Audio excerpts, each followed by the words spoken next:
the parents split up, sometimes there might be more fighting after the fact and more of the, if your dad doesn't, tell your dad if he doesn't pay me this week, you're not going over there. That's probably a bad outcome, right? But I would think that the issue of conflict is not necessarily linked to the moment of the split, if that makes any sense. But this does, when you were talking about the cost, for example, of mediation, which is, I think by any measure, factors lower than a traditional adversarial process. And let me back up for 1 second. At least in New York, which is my jurisdiction, mediation, as briefly described here, is a process by which, not just in divorce, it happens in all areas of at least civil litigation, civil conflict. A third party who is a neutral, who is sometimes but not always a lawyer, tries to help the parties resolve whatever their dispute is, rather than each of them being separately represented in our traditional adversarial model. There are a lot of advocates for this process, a lot of people who are strongly opposed to it, some, as I am, who are highly skeptical of it. But that's sort of the model of what we're talking about here when we talk about mediation versus adversarial process. Adversarial doesn't always mean fighting. It in these United States is actually a technical term, meaning if I'm representing Naomi and Wendy is representing Daniel, we are adversaries, and we will refer to each other as such in court, and we don't even necessarily mean anything bad by it. So when I say adversarial, I don't mean fighting. I mean literally, technically, an adversarial process. Anyway, because of the cost issue that has been raised, it is without question, $40, $1,500, whatever it is, to mediate a dissolution or to mediate a dispute about child support between unmarried parents or a custody issue between unmarried parents. You have written, Naomi, extensively about I think you call it the class gap in both marriage and divorce.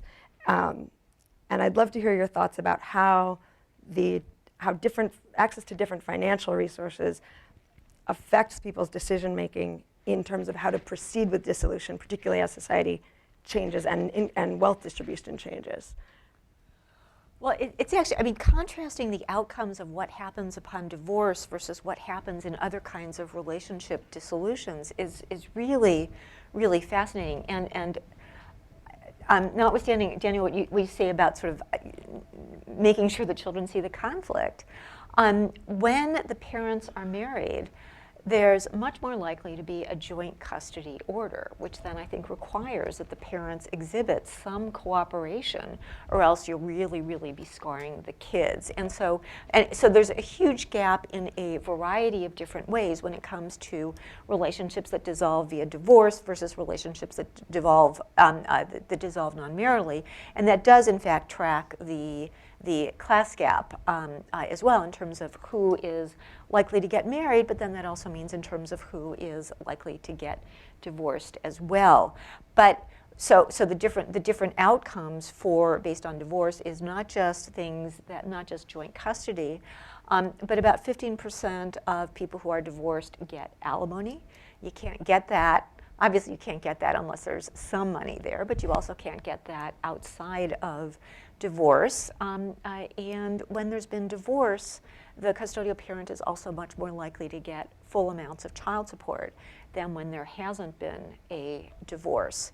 So it's important as we talk about what's actually going on with divorce to think about all those families that we were talking about in the earlier panel, that is all of the single parent families where the outcomes post-divorce aren't as good. That the other thing is that recent Pew report on breadwinning women showed that although divorced women have their standard of living sink, they're still in much better shape than never married women. Mm-hmm. So there's this huge gap that goes on, and it also, in our conversations before the panel, we talked about it also in terms of what actually happens during the divorce process. Who's most likely to have access to these parenting education programs?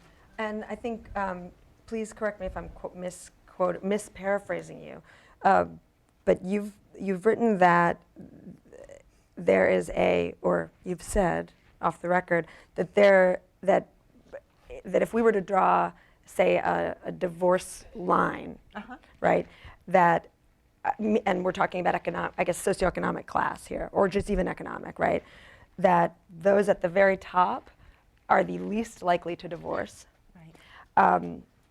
And that there are also, these different patterns in relationship dissolution between those who divorce and were never married.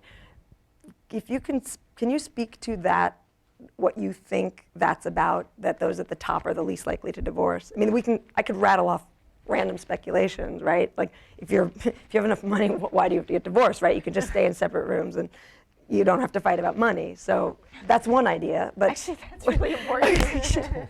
Money, yes.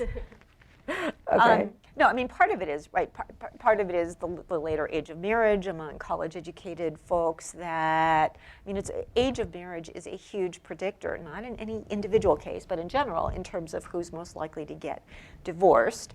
And college-educated women are 1/3 as likely to get divorced as high school educated women, and that's because of the one of the reasons is the much earlier age of marriage, but the other reasons really are the economics as well. When you're in economic distress, well, gee, then your marriage is also in all kinds of distress as well. And Paul Amato, who's a Penn State sociologist, did this great study looking at who's happy in their marriages, and people who don't face economic distress are quite happy in their marriages. And it's not a question of whether or not a woman is working.